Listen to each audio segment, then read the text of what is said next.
रीना बेटा, कहाँ जा रही है तू? दादी, मैं तो आपके पास ही आ रही थी। क्यों बेटा, क्या काम था तुझे मुझसे? दादी, मेरे एग्जाम होने वाले हैं ना, तो मैं सोच रही थी क्यों ना मैं अपनी फ्रेंड सालू के यहाँ घर चली जाती, तो हम दोनों मिलकर पढ़ाई कर लेते। अच्छा, तुझे सालू के यहाँ जाना है तो जाना, अपनी मम्मी से पूछ ले। तेरी मम्मी कह देगी तो चली जाना पढ़ाई करने के लिए सालू के यहाँ। तो मेरे लिए पहले एक कप चाय ला दे बेटा, बहुत सर में दर्द हो रहा है। ठीक है दादी, मैं अभी चाय लाती हूँ। लेकिन मम्मी तो घर पे है ही नहीं, मैं किससे पूछ कर जाऊँ? और अगर मम्मी से मैं पूछूंगी भी तो वो तो सीधे मना कर देंगी मुझे। मम्मी को तो मेरा किसी के भी घर जाना बिल्कुल पसंद नहीं है। प्लीज दादी, आप ही मम्मी से बात कर लो ना, उसको मना लो ना कि मैं चली जाऊँ सालू के यहाँ पढ़ाई करने के लिए। अरे रीना, तू तो जानती है तेरी माँ किसी की नहीं सुनती है, मैं कैसे मनाऊं? तो एक काम करना बेटा, सालू को ही बुला ले अपने यहाँ पर।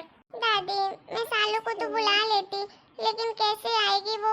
उसके घर में तो सिर्फ दादी और उसके पापा ही हैं, उसकी माँ तो है नहीं, और दादी उसकी बुड्ढी है तो उनको काम भी करना नहीं आता, ऊपर से उनकी तबीयत भी खराब है, इसलिए सालू को अपनी दादी का ख्याल भी रखना पड़ता है, घर का सारा काम भी करना पड़ता है।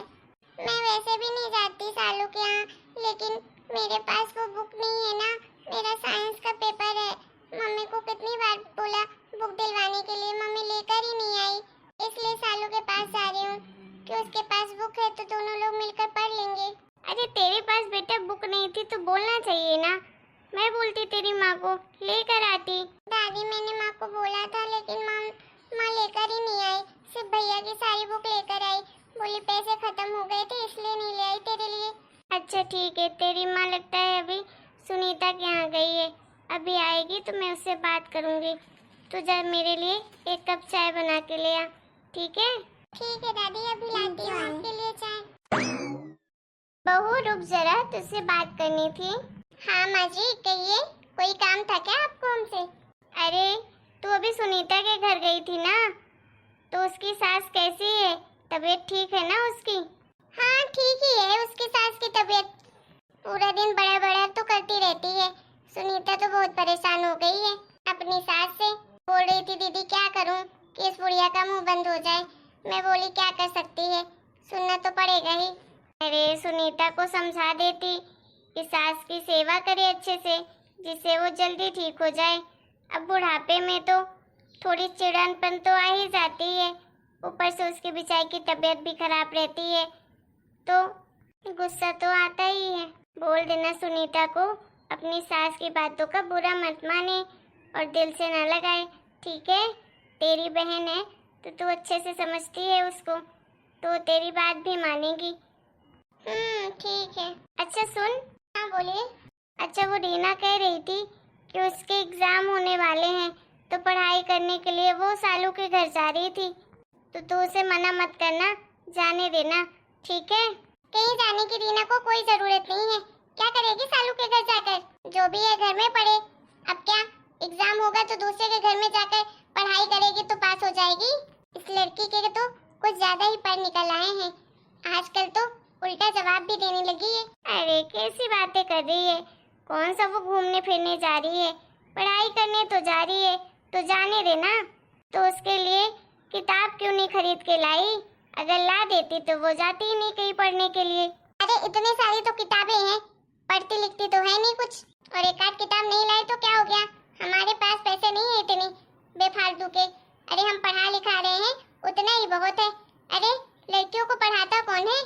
अरे बहू कैसी बातें कर रही है, आजकल तो सब लोग अपनी बेटी को और बेटे को दोनों को पढ़ाते हैं, एक तू ही है जो अपने बच्चों पर इतना भेदभाव करती रहती है।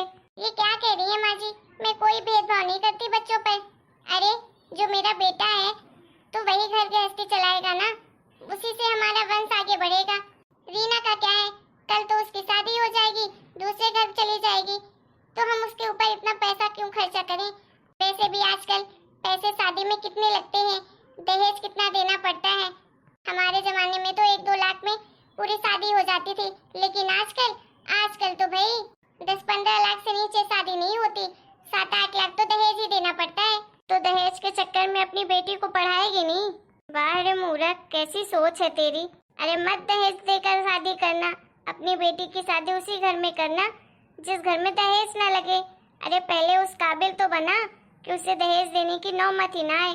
देखो माँ जी, आपको अभी इतना दुनियादारी पता नहीं है। जिसकी लड़की जितना ही पढ़ी होती है ना, उतना ही दहेज लगता है। अरे मेरे मामा की लड़की के कितना दहेज दिए, पूरे 10 लाख रुपए दिए हैं उसके दहेज में। और लड़की क्या है, डॉक्टर है और लड़का इंजीनियर है, फिर भी दहेज देना पड़ा ना। तो क्या मतलब बेटियों को पढ़ाने का। तो वो तो तेरे मामा जी की गलती थी, उन्हें देना ही नहीं चाहिए था दहेज। मेरा तो कहना ये है, भले बेटी कुंवारी रह जाए लेकिन दहेज देकर शादी कभी नहीं करनी चाहिए। अरे जो इंसान का मोल नहीं समझता है तो उसे पैसे देने का क्या फायदा। क्यों दे हम पैसे, अपनी बेटी दे रहे हैं, जमा पूंजी पूरी दे रहे हैं, अब हम क्या दें उन्हें, हम क्यों दे पैसा भाई। पहले का जमाना और था, लोगों को इतनी समझ नहीं थी, लेकिन आजकल लोग सब पढ़े लिखे हैं। अगर चीजें सही तरीके से समझाई जाए तो सब लोग समझेंगे। हम दहेज के खिलाफ विरोध भी कर सकते हैं। खैर ये सब बातें छोड़, तू तो बस सालों को पढ़ाई करने के लिए जाने दे, और नहीं तो उसके लिए मार्केट से जा किताब लेकर आ। माँ जी, आपको जरा सा तरस नहीं आता क्या अपने बेटे पर? इतनी मेहनत से पैसे कमाते हैं, अरे दिन रात मेहनत करते हैं, तब जाकर 15-20 हजार मिलता है महीने का उन्हें। ऊपर से आप चाहती हैं कि उनके इतने मेहनत के पैसे मैं ऐसे ही उड़ा दूं। बेटे का पढ़ना जरूरी है, बेटी का कुछ नहीं है इतना पढ़ाई जरूरी। जितना पढ़ रही है उतना ही बहुत है। मम्मी मुझे 1000 रुपए दे दो, मुझे अभी अपने लिए कुछ बुक्स लानी है। ठीक है बेटा, जा कमरे में कबर्ड में रखे हैं पैसे, ले ले जितना तुझे चाहिए तो, और अपने लिए सारी बुक्स ले आना जो जो तुझे जरूरत की होंगी। मम्मी मेरे लिए भी एक मंगा दो ना बुक, साइंस की मेरे पास नहीं है। कोई जरूरत नहीं है बुक लाने की, जितनी है उतने में पढ़ाई कर ले, समझी? एक बार मना करने में तुझे समझ नहीं आता ना, जरा सा माँ बाप की कदर नहीं है इसे। अरे तेरे बाप पापा कितने मेहनत से पैसे कमाते हैं। मम्मी 200 रुपए मुझे और चाहिए थे, कुछ काम था। अरे तुझे जितने चाहिए उतने ले लेना, ठीक है? चल जा जल्दी से। ठीक है मम्मा। ओहो आज तो मज़ा ही आ गया, अब तो जाकर मैं मस्त मूवी देखूंगा दोस्तों के साथ और पार्टी भी करूंगा। अब तेरे पैसे खर्च नहीं हो रहे हैं जब तू राजू को देती है, जितना चाहिए उतना ले ले पैसा। कभी पूछती भी है उससे कि किस लिए पैसे ले रहा है इतने। माँ जी आप तो मेरे बेटे के पीछे ही पड़ गई हैं। सबकी दादियाँ अपने पोते को कितना लाड प्यार जताती हैं, एक आप है जो हर वक्त उसके ऊपर गुस्सा ही करती रहती हैं। लाड़ उसे जताया जाता है जो लाड़ के लायक हो, तूने तो उसे बिगाड़ कर रखा है। जो समझदार है उसे तो हर वक्त सुनाती रहती है तू। आए दिन तू उसको पैसे देती है अपने बेटे को, लाडले को, 1000-2000 रुपए, तब तुझे तरस नहीं आता अपने पति पर कितने मेहनत से पैसे कमाता है। और बेटी के लिए काम के लिए पैसे चाहिए फिर भी तेरे हाथ से नहीं निकलते हैं।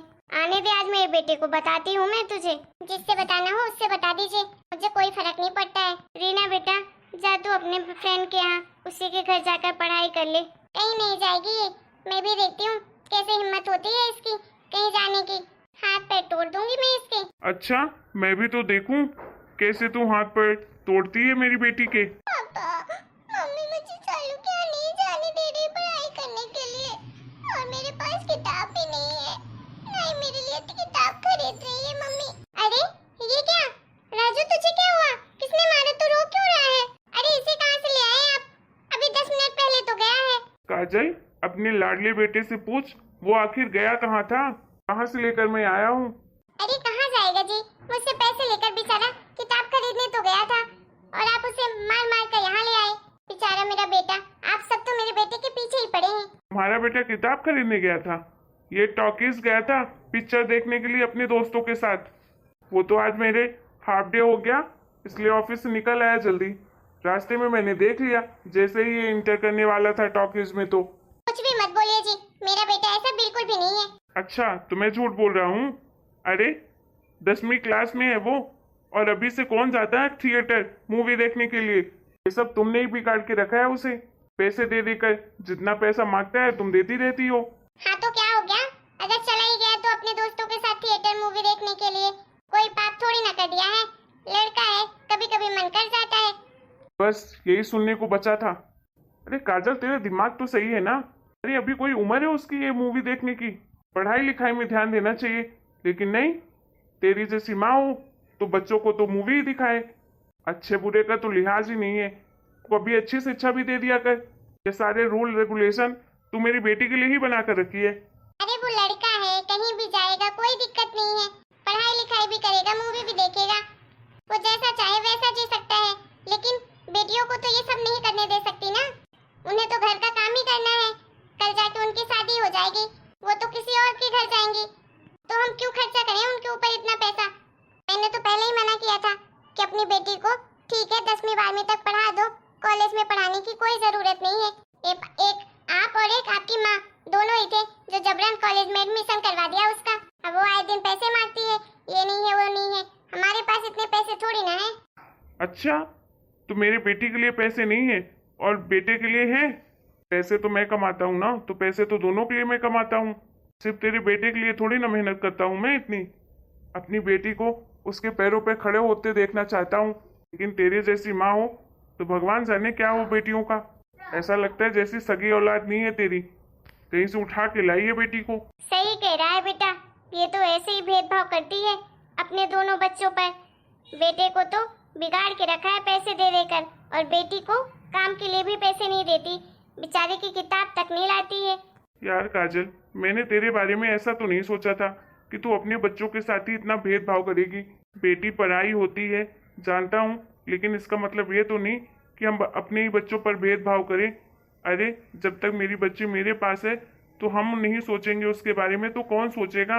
लोग मानते होंगे अपनी बेटी को बोझ, लेकिन मैं नहीं मानता। मेरी बेटी, मैं गर्व से कहता हूँ कि मेरी बेटी है और उसके सारे सपने मैं पूरा करूँगा। अरे जो मेरी बेटी से एक बार बात कर लेता है ना, सब उसकी तारीफ करते हैं कि आपने अपनी बेटी को कितने अच्छे संस्कार दिए हैं, कितनी अच्छी है आपकी बेटी, पढ़ने में कितनी होशियार है। जब जब मैं पेरेंट्स मीटिंग में उसके कॉलेज जाता हूँ तब तक उसकी तारीफ करते हैं उसके टीचर्स। और तेरा ये नालायक बेटा जब जब स्कूल जाओ नाक कटा कर आता है मेरा, सब बुराई करते हैं। एक नंबर का लफंगा है ये, पढ़ने में तेज है ना ही बात करने में, कोई तमीज ही नहीं है इसको। किसी भी टीचर के सामने इतनी बदतमीजी करता है ये कि क्या ही कहें। मेरा सर तो सर में से नीचे झुक जाता है। खैर गलती इसकी नहीं है, गलती तो तेरी है जो ऐसे लाड प्यार से बिगाड़ कर रखी है अपने बेटे को। जैसा व्यवहार अपनी बेटी के साथ करती है उसका 10% भी इसके साथ करेगी ना तो तेरा लड़का सुधर जाएगा, नहीं तो आगे चल के तुझे ही पछताना पड़ेगा। अपने हाथों से अपने बेटे का भविष्य बर्बाद कर रही है तू। खबरदार मेरी बेटी को दोबारा किसी चीज के लिए मना किया तो। अगर तू एक माँ का फर्ज नहीं निभा सकती ना तो कोई बात नहीं, मैं हूँ अभी, और मेरी माँ भी है जो बहुत अच्छे से ख्याल रख सकती है मेरी बेटी का। लेकिन हाँ याद रखना, किसी काम के लिए भी मेरी बेटी को बोलना मत। सिर्फ और सिर्फ पढ़ाई करेगी मेरी बेटी और कोई घर का काम नहीं करेगी। बिल्कुल सही कह रहा है बेटा तू, ये तो अपने बेटे के प्यार में बिल्कुल अंधी हो गई है। मैं तो समझती थी कि मेरी काजल बहू बहुत समझदार है, लेकिन पता नहीं ये कैसे अपने बच्चों पर भेदभाव करती है। अरे मैं पुराने जमाने की हूँ, मैं इतनी बुढ़ी हो गई, मैं अपने बच्चों पर भेदभाव नहीं करती, लड़की लड़के में कोई फर्क नहीं करती। ये तो इस जमाने की होकर बेटी और बेटे में इतना फर्क कर रही है। अरे पागल औरत, कौन सी दुनिया में जी रही है तू? अरे बेटियां कहाँ से कहाँ पहुँच गई हैं, किसी चीज में पीछे नहीं है बेटियां, लेकिन तू पता नहीं कौन सी दुनिया में जी रही है।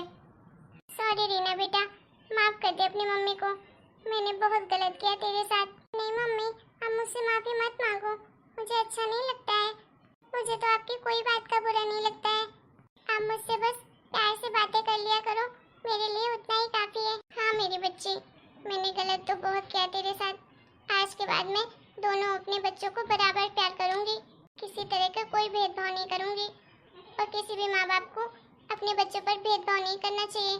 अपना बेटी और बेटे को बराबर प्यार भी करें और बराबर पढ़ाई लिखाई भी करवाएं, क्योंकि आजकल बेटी के लिए भी पढ़ना जरूरी है और बेटे के लिए भी। हेलो दोस्तों, आपको हमारा ये वीडियो कैसा लगा? अगर वीडियो पसंद आया हो तो प्लीज वीडियो को लाइक करें, शेयर करें, कमेंट करें और चैनल को सब्सक्राइब करना बिल्कुल ना भूलें।